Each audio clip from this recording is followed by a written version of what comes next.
This is Kusal Perera, a member of the Sri Lankan cricket team. I'm about to tell you the amazing story of how Perera helped his team win a classic test match against the mighty South Africans in February 2019.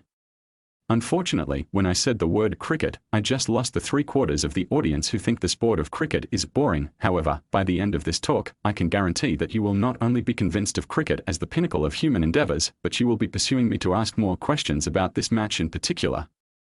For Perera not only broke a world record that day that will likely never be surpassed, he also uncovered a biblical mystery that had previously left theologians stumped for the last 2,000 years.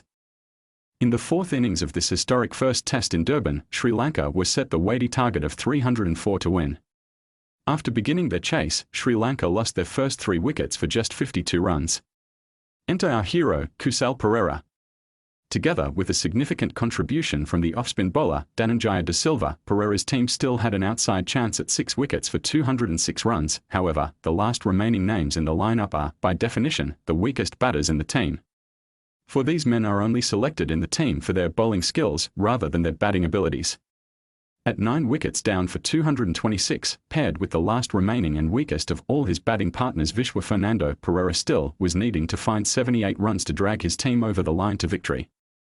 To put this into context, the previous world record for a last wicket stand to win any game of cricket was 57.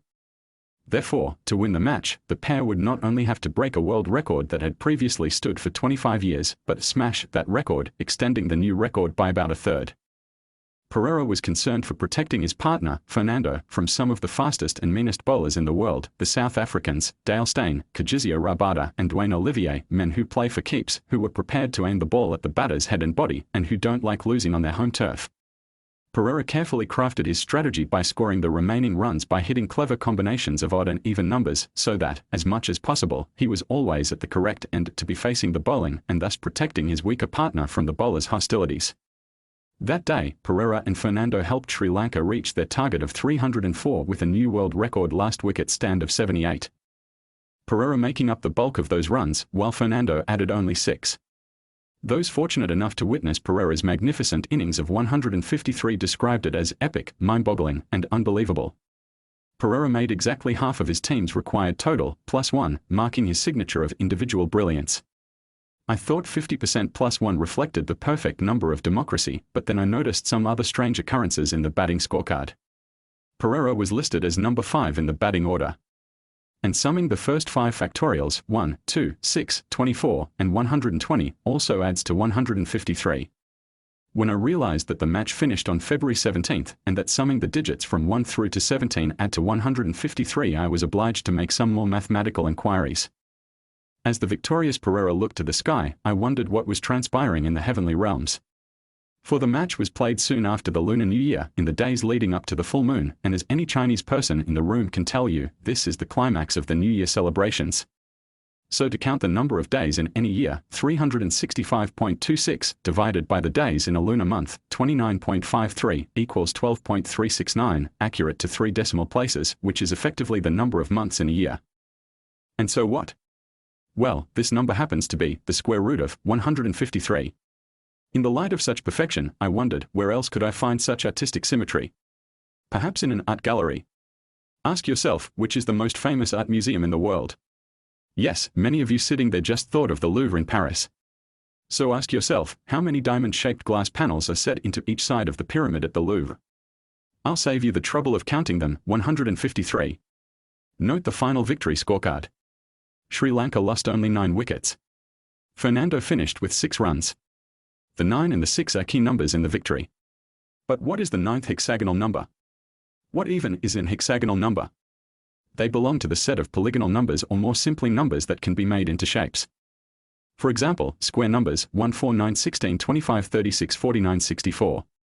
Triangle numbers, as any pool player could tell you, 1, 3, 6, 10, 15.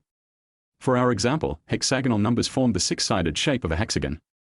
I could tell you the 9th hexagonal number by calculating it from a formula. But it would be more visual to lay it out like billiard balls on a pool table. So let's count these balls together 9 times. Yes, Mrs. Bueller, wake up and smell the coffee. Your son has been absent from school 9 times. Count with me, 1, 2, 3, 4, 5, 6, 7, 8, 9. This, if you wish to count the balls, is the 9th hexagonal number, 153. If you think this is a little uncanny, we've only just scratched the surface. To select some other significant figures, take Dhananjaya de Silva's 48 runs, the second top score on this scorecard, or the 78-run world record last wicket stand. Let's start with 48, and sum these digits raised to the power of 3. For example, 4 times 4 times 4 is 64, and 8 times 8 times 8 is 512. Add 64 to 512 and we get 576. Continue the iteration with these three digits, 5 cubed plus 7 cubed plus 6 cubed, add these numbers together, 684, and continue the iteration process. By the sixth line of iteration, we arrive at 153. If that seems at all surprising, what is even more marvelous is that this is where the number sequence ends. Continue the process further, 1 cubed plus 5 cubed plus 3 cubed equals 153. And that's where the number gets stuck. It remains at 153 ad infinitum. You'll find that for any significant number taken from this scorecard. The 78-run world record, for example, will resolve itself at 153. It's like water finding its own level. Try Fernando's 6-run contribution. 153, 153, 153, all the way down. Or Sri Lanka's losing only 9 wickets and not 10, 153, 153, 153. 96, the highest partnership of the match resolves at 153, 153, 153, continually forever, ad infinitum. It's as if all roads lead to Rome. But what is the connection with this mysterious number 3? It seemingly connects directly to the number 153. Does the Bible ever make mention of the number 153? Reading from John's Gospel, when they got out on land, they saw a charcoal fire in place, with fish laid out on it, and bread. Jesus said to them, "Bring some of the fish that you've just caught." So Simon Peter went aboard and dragged the net ashore, full of large fish, 153 of them. And although there were so many, the net was not torn. Theologians, for millennia, have pondered over the possible symbolism of this number 153. But none have thought to consider the physical properties associated with multiplication. For when Jesus called to them, "Throw out your net on the right-hand side of the boat," in the churning of the water, as the fish multiplied under the boat, the resultant product could arrive at no number other than 153, and once achieved, the fish simply and cleanly just popped themselves into the net, and this explains why the net was not torn.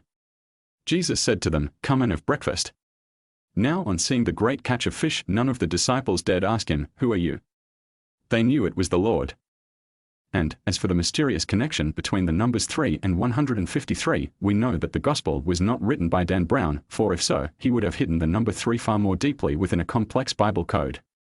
Instead, for John the Evangelist, he squarely places the number 3 quite openly within the same paragraph.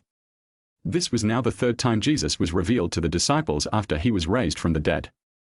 For those standing amazed and perplexed, asking what can this mean, the veil is now lifted. And God said to the first people, "Be fruitful and multiply." At the beginning of Jesus' ministry, they caught such a large number of fish that their nets began to tear. Then Jesus said to Simon, "Don't be afraid, from now on you will fish for people."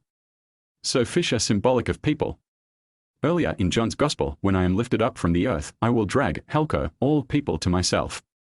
At the conclusion of John's Gospel, Jesus said to them, "Bring some of the fish you have just caught." So Simon Peter climbed back into the boat and dragged, helko, the net ashore. It was full of large fish, 153. Therefore the fish are symbolic of Jesus encompassing and bringing to himself the totality of humanity. When Kusal Perera woke up that morning, he had no idea that he would not only break a world record that is likely to remain for all time, but that he would also solve a 2,000-year-old biblical enigma. What might you do after you wake up tomorrow morning?